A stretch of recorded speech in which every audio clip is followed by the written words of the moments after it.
આંધ્રપ્રદેશના પ્રસિદ્ધ તિરુપતિ બાલાજી મંદિરના પ્રસાદમાં ભેળસેળયુક્ત તેલ અને ઘીયુક્ત પ્રાણીની ચરબીનો મામલો ગ્વાલિયર સાથે જોડાયેલો છે. આ જ કારણ છે કે આ કેસમાં સીબીઆઈની વિશેષ ટીમે 3 દિવસ સુધી ગ્વાલિયરમાં ધામા નાખ્યા હતા.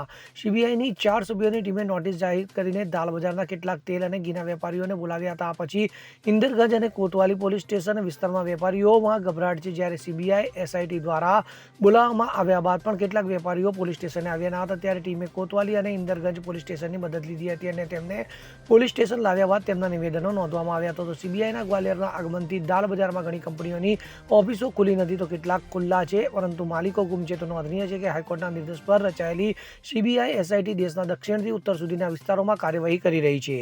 Bureau report CN24 news. હવે જુઓ દેશ દુનિયાની તમામ ખબરો તમારી આંગળીના ટેરવે. ઉઠાવો મોબાઈલ અને Google Play Store પરથી ડાઉનલોડ કરો અમારી CN24 ન્યૂઝ મોબાઈલ એપ.